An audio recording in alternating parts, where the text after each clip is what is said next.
Marcos capítulo 3. Versículo 1. E outra vez entrou na sinagoga, e estava ali um homem que tinha uma das mãos mirrada.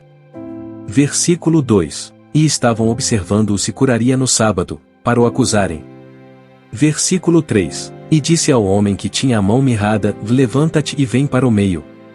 Versículo 4. E perguntou-lhes: é lícito no sábado fazer bem, ou fazer mal, salvar a vida, ou matar? E eles calaram-se.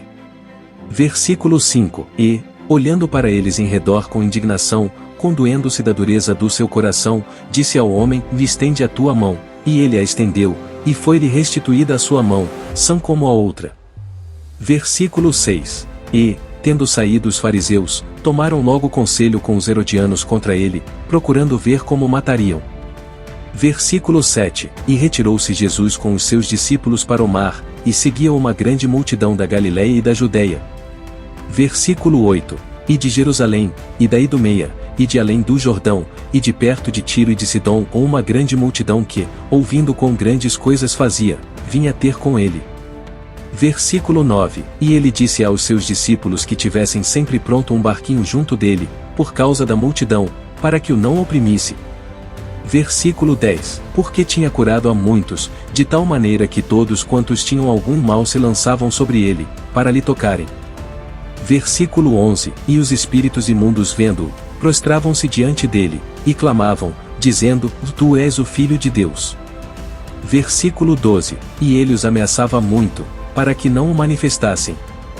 Versículo 13. E subiu ao monte, e chamou para si os que ele quis, e vieram a ele.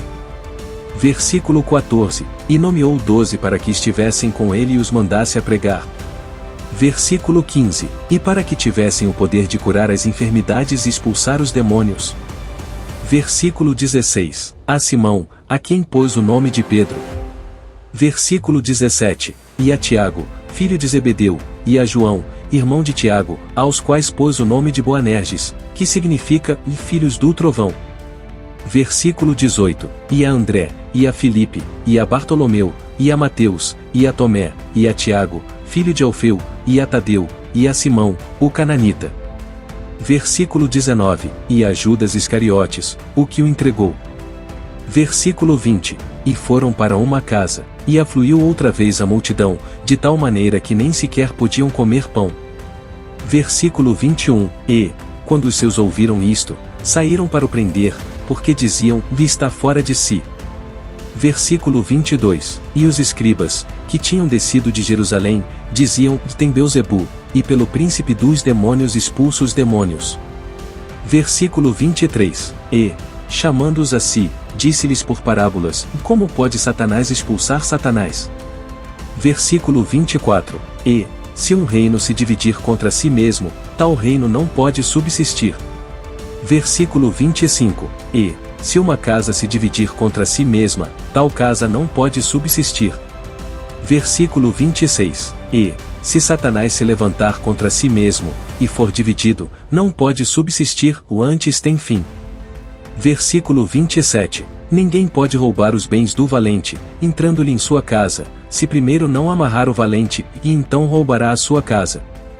Versículo 28. Na verdade vos digo que todos os pecados serão perdoados aos filhos dos homens, e toda a sorte de blasfêmias, com que blasfemarem.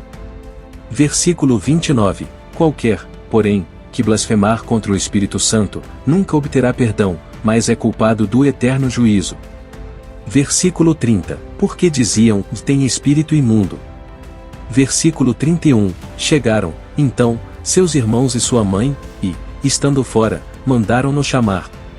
Versículo 32. E a multidão estava assentada ao redor dele, e disseram-lhe: eis que tua mãe e teus irmãos te procuram, e estão lá fora. Versículo 33. E ele lhes respondeu, dizendo: quem é minha mãe e meus irmãos? Versículo 34. E, olhando em redor para os que estavam assentados junto dele, disse: eis aqui minha mãe e meus irmãos. Versículo 35. Porquanto, qualquer que fizer a vontade de Deus, esse é meu irmão, e minha irmã, e minha mãe.